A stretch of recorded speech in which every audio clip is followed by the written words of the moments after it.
It's vivid. It's transforming.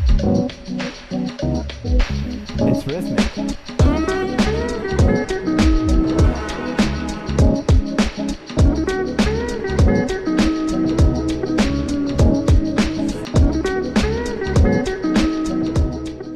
Welcome to this episode of Reno Metro Pulse. I'm Christine Fay, Arts and Culture Manager for the City of Reno, and with me are my co-hosts, Stacy Spain, our Public Arts Specialist, and Sharon Spangler, our TV 13 Production Manager. Right. She's the one who makes all of this happen, and more as we move along, aren't you? You're doing a lot in that area. We have a couple photographers over there too. We have an amazing crew who always makes us look good, and we always thank them at the end, but we'll thank them at the beginning today. Anyway, we are here at Maytan Music for this episode, and we're very pleased that Maytan was willing to let us film here. This is a store and really a place, a community gathering place for musicians and lovers of music, because so much happens here that you'll hear a little bit more about later. And they are celebrating their 50th anniversary, which I think is pretty special. That's right. Over the years, thousands of people have learned to play instruments through Maytan Music, and I am one of those folks. I used to toddle up here with my little violin case. And again, it has really been an integral part of the Reno music scene. We'll be talking about their rich programs and history throughout the program today, and also on this Reno Metro Pulse, we want to introduce you to a furniture maker who makes unique pieces right here in Reno. And then as well, we'll introduce you to a woman who found a love for painting later on in her life. Stacy and Christine, we have an amazing show as usual. It's going to be very eclectic. I guess I should mention that we rented a flute here for my daughter. I think she lip synced through the whole thing when she was in middle school. But anyway, I think Maytan is special to everyone. Every one of us has touched all of our lives. It really has. Yeah. Anyway, we're going to introduce you to a Reno firefighter who has just completed his first book, and it takes place in Reno.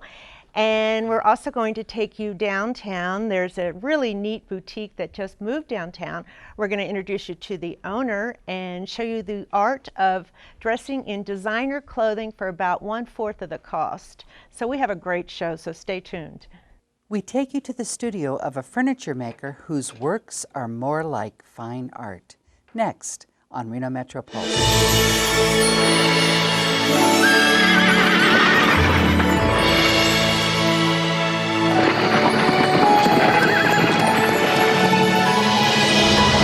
Once they've outgrown their toddler seat, they're still not ready for adult safety belts alone.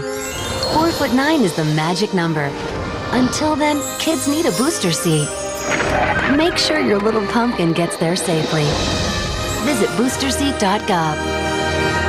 Ready? Welcome back to our show. Again, we're here at Maytan Music Center on Center Street, and we are going to take you next to an amazing furniture artist. His name is Eric Freyer, and he takes hardwood and makes unique pieces of art out of it.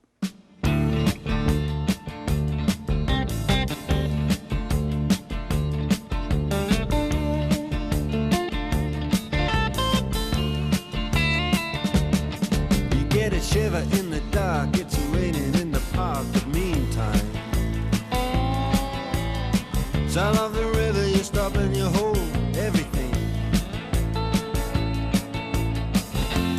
Band is blowing Dixie, double fall time. You feel alright.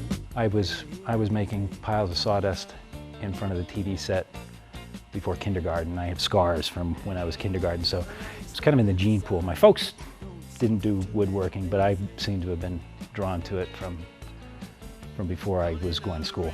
And so I love doing other things. I mean, I like woodworking is what I'm best at, but I like hot glass and I'd love to learn how to be a blacksmith, but all of those things take time to learn how to do, and I'm already sort of committed to the woodworking and I'm good at it, and so I do the woodworking. Way on down south,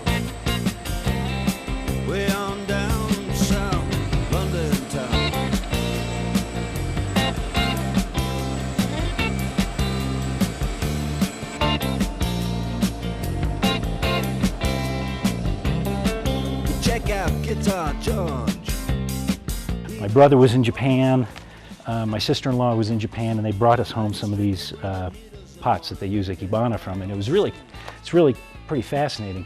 But the shapes that you get out of the designs that they do, they're very minimalist, and they're very organic, and I have a tendency to be drawn to curves when I'm making things, and I like organic things. I like making things that are not particularly straightforward. And Harry doesn't mind if he doesn't make the scene. He's got a daytime job, he's doing all right. He can play the honky-tonk like anything. I will use a lot of just scrap cuts that I've got that are basic shapes, so I can lay them out and I can see how things are going to start feeling. And after I've sort of got a basic concept, then I'll start putting together the pieces. And these will take a couple, 3 hours to make each one of them. They're laminated together. I've got one that's halfway done. This is gonna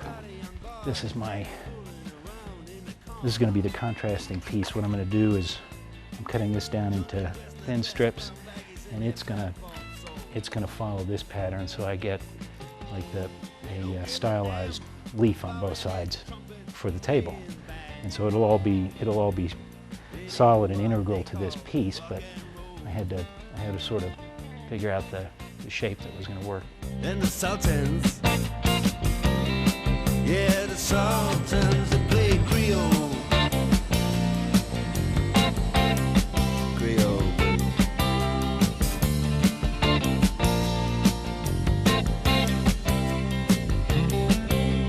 I work from weird sort of inspirations like the ikebana, and I have books on Pendleton Indian rugs, and books from architecture books from Turkey and Thailand and things. And there's all kinds of very cool shapes and patterns that you can pull out of those that start an inspiration, and then you just go from there.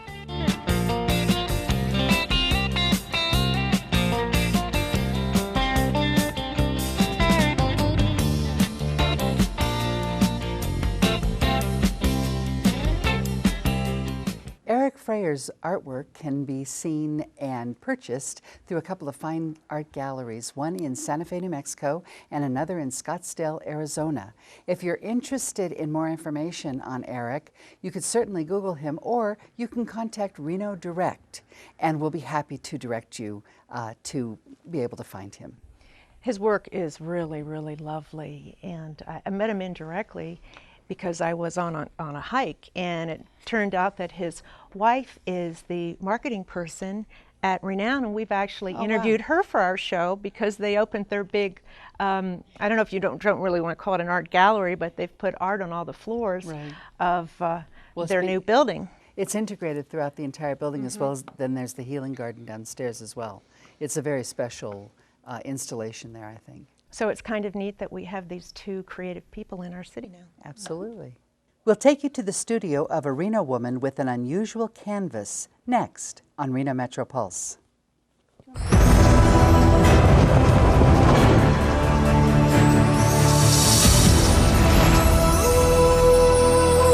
Impossible! When you open a book, you can explore new lands, meet new friends, and discover new adventures. There are amazing possibilities when you open your mind to reading. You can log onto the Library of Congress website and let the journey begin. Frances Cascarano is one of those unique individuals who created a career for herself in painting after having had her career raising her children, family, and doing other things. Now, what she does is paint on silk, and it's absolutely lovely. Take a look at this.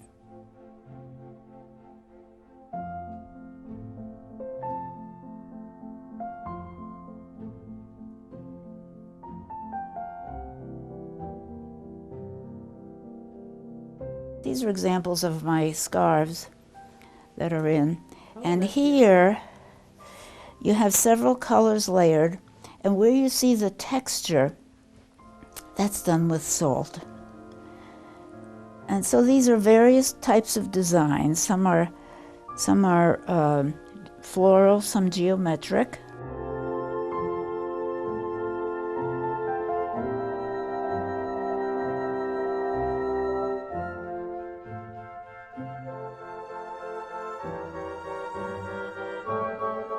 Silk just feels good, and I work with different weaves. So there's a plain weave, which is what we think of as China silk, very thin.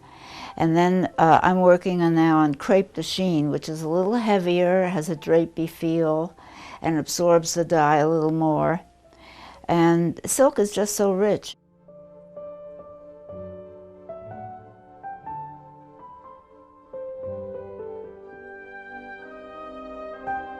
The painting actually is very much like watercolor. It moves quickly. And I took a class once and only was able to work with one brush. The idea being that you're dragging your color. And so here's a little purple that's going in there. And it kind of does its own thing. So if I give classes, and if I see somebody going like this, kind of, I know that person is an oil painter, you know, very meticulous, kind of slow. But this is quick, and if something runs outside the resist lines, that's fine.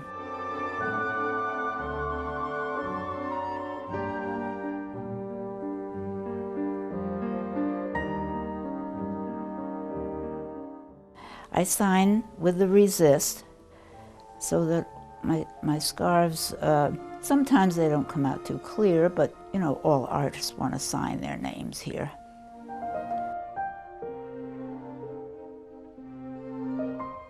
Frances sells her silk paintings and scarves at numerous lovely boutiques around Reno, including the Artist Co-op, Intrinsic Salon, Living Springs, Medio Mundo, River Gallery, and Wildflower Village. Frances also teaches painting on silk, so if you get an opportunity to take a class from her, you will learn something lovely about art, and you'll also just get to enjoy being with her. That's for sure. We were just talking about, we fell in love with her on that interview, and she's an amazing woman. Mm-hmm. I hope I have that kind of energy when I'm 80 years old, and I hope she doesn't get mad at me for telling her age. But she was also telling me that she ballroom dances. Isn't that amazing? I can imagine her wearing one of her own scarves as she dances. I think that's probably pretty special. What a wonderful story. Thank you. A Reno man has combined his passion for writing with his passion for fighting fires. We'll introduce you to the Reno firefighter who is putting out his first novel, next on Reno Metro Pulse. Anyone else? My name is David, and in 8 years, I'll be an alcoholic. Hi, David. I'll start drinking in middle school, just at parties. But my parents won't start talking to me about it till high school, and by then, I'll already be in some trouble. Kids who drink before age 15 are 5 times more likely to have alcohol problems when they're adults. The thing is, my parents won't even see it coming. So start talking. Who's next? Before they start drinking. Welcome back to our show. Again, I'm Christine Fay. I'm the Arts and Culture Manager for the City of Reno. I'm with Stacy Spinn, our Public Arts Specialist, and Sharon Spangler, our TV Production Manager. And we're here at Maytan Music Center on Center Street, which is celebrating its 50th anniversary, which I think is pretty special. To give you a little bit of background, it's an interesting story because Steve Maytan drove into Reno all those many years ago with $1 in his pocket. It's amazing. I know, and he fell in love with not only Reno, but a couple of years later, he fell in love with his wife Iris, who he met while they were playing the same gig.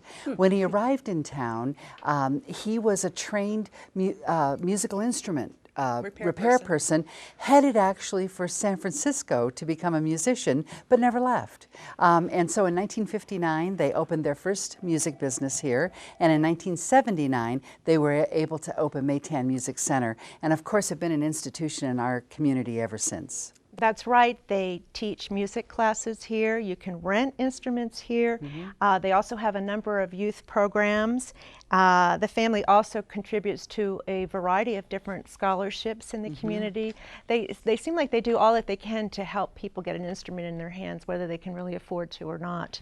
They really do. My children both were in band, and this was the place that we came to get our instruments. The first one was actually my flute, which they repaired and made ready for my daughter to play, but then she decided to go for the piccolo. So then now we were purchasing a piccolo, and then when my son played clarinet, now we were looking for the clarinet here.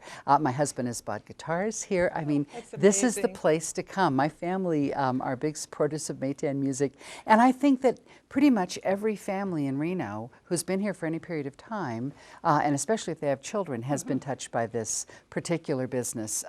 And Sharon, you're absolutely right. They do everything they can to bring music, make music available to anybody who wants to participate. When we talk about music education in our schools and in our families, we have a wonderful, rich history of families being able to use music as something to communicate with and throughout time, and Maytan is certainly a place that still happens.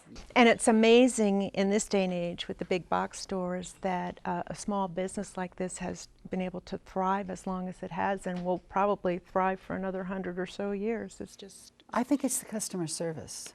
They have excellent technicians. They're working all around us right now, by the way, as we're talking. They have excellent technicians who do amazing work and care a lot about their product and about making sure people are well suited and find the right instrument, which I think is huge. I think that's really important. And a little later in our program, we were going to talk to a music teacher that has been teaching here for 15 years. But first, we have an amazing city employee to talk about. He is a Reno firefighter, and he has just written his first book. And I walked along downtown with him, and he pointed at all the different locations that are actually in the book, beginning at the Reno Arch. First off, talk about how the arch plays into your book. Right, it's right there from the beginning. I wanted to establish a sense of setting for the reader. And so I have the main character, Aiden O'Neill. He's bumped up to drive the engine for the day, and he's got kind of a chip on his shoulder, and so he's hanging corners, and they thread right through the biggest little city arch behind us en route to a structure fire down on the south end of town. So does a lot of your story take place in downtown Reno or all over Reno? Quite a bit in downtown Reno. It's centered, Through the Fire, centered on a fictional fireman out of Station 1, where the old Station 1 used to be on 2nd and Evans. And so I bring in the 3-story poles and a lot of the old facets that guys that work for the department remember of that central station, and that readers will see as kind of the traditional firehouse feel. So it was a lot of fun to bring in different locations and real streets and give it sort of a genuine flavor. How does your work as a firefighter relate to your book writing? It definitely gives a lot of fodder, and there's a lot of opportunity to see human stories and people in situations that are intriguing. You get to meet a lot of personalities, and definitely that's supplied me with a lot of life experience. Well, I create a couple of fictional casinos. I don't mention any of the casinos by name, where there's a few medicals. There's a significant fire about midway through the novel in a casino where there's people trapped, and Aiden O'Neill is trying to help save them. There's a fictional Reno Fire Museum that I created. The old fire museum was torn down with the original Station 1, and so I created one out farther down 6th Street, at a real intersection for use in the novel too. So that was kind of fun to be able to have some freedom but still keep it in realistic places. It seems like you have a lot of pride in both of your jobs, writing your book and being a Reno firefighter. Absolutely. I try to do the best I can whenever I'm doing either. And when I sit down and I'm trying to craft a sentence or a story, I want it to be something that's meaningful and that resonates with the reader, and something that gives a glimpse of eternal truth, and so that something stirs within the reader and it becomes not just fiction and words on a page, but it's something that encourages and builds up the person that's read it, and that entertains them. I've got a lot of great comments of, you know, I finished your book in 2 days or 1 day, and it's a huge disparity between the amount of time it takes to write it and someone to read it, but in the end, that's a great compliment. You can learn more about Shawn Grady and his book by going to his website, ShawnGradyBooks.com. A woman's clothing store that was just relocated in downtown Reno offers expensive designer clothes for much less than their original cost. We'll introduce you to the owner and show you some spectacular outfits next on Reno Metro Pulse.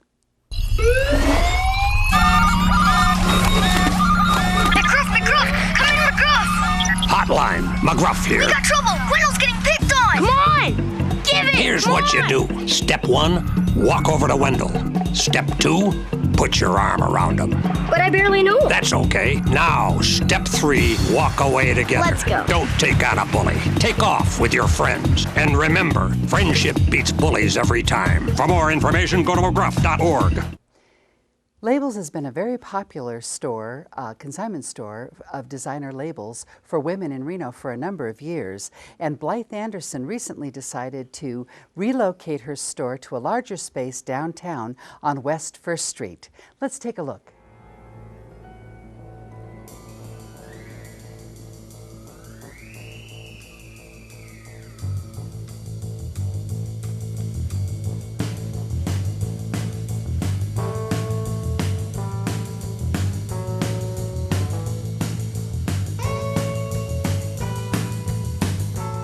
We are the longest standing consignment store in Reno.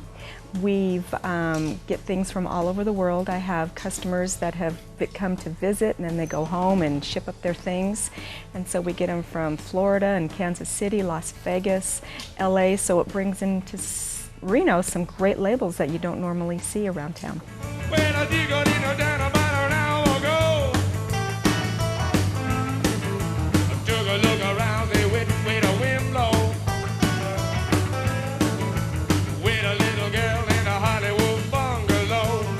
It's just been amazing. We've been here almost 3.5 months, and all of our old clientele has come over and found us, and the new clientele has just been fantastic.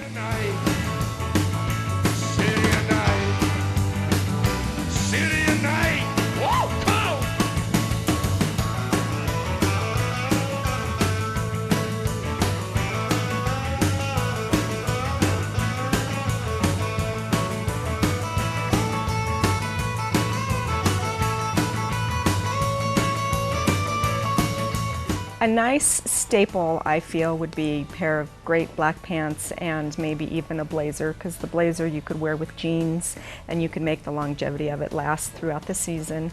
Wearing clothes that fit you properly is night and day.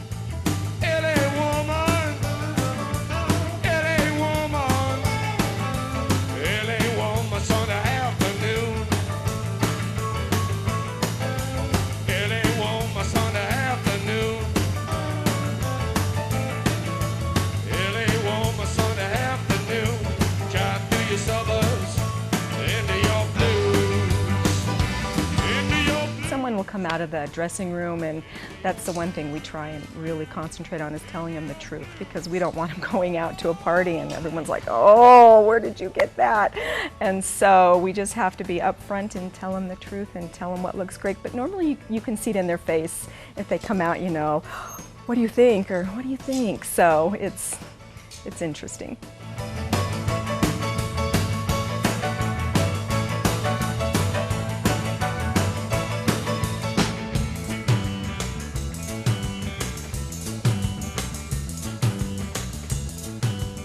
Labels is now located at 601 West 1st Street.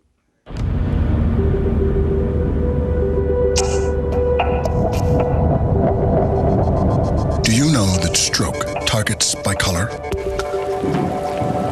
Odds are, if you're African American, you're twice as likely to suffer a stroke as white Americans. Know where you stand, because beating the odds isn't about winning, it's about living. Join the power to end stroke at strokeassociation.org. Welcome back to our program. Before we end today, we want to talk a little bit more about Maytan Music, our hosts for today.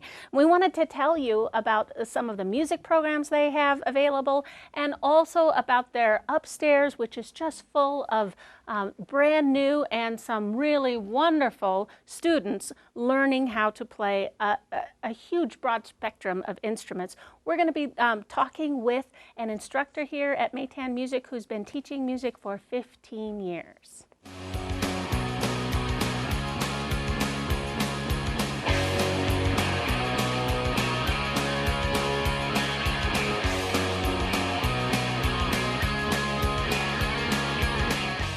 The store's been here 50 years, and it's a family-owned store, and a lot of the people that work here are family and are out in the music community. They've done plenty of fundraising stuff for the community, and I think we have 2, 3, 4 generations of musicians that have come through the store and gotten their first instrument. For me, I've been teaching here since 1994. They gave me an opportunity when I was 19 to start teaching, and I'm still here, and I'm still here because I love it. Seemed like such a blur.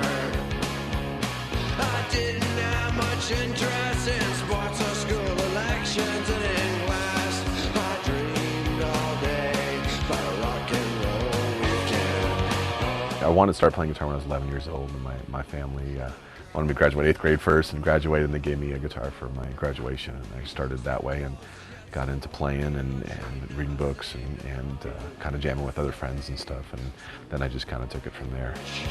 Was it just pretend? Life goes by so fast. You only wanna do what you think is right. Close your eyes and it's past. Story of my life. I had one student who actually got to tour Japan.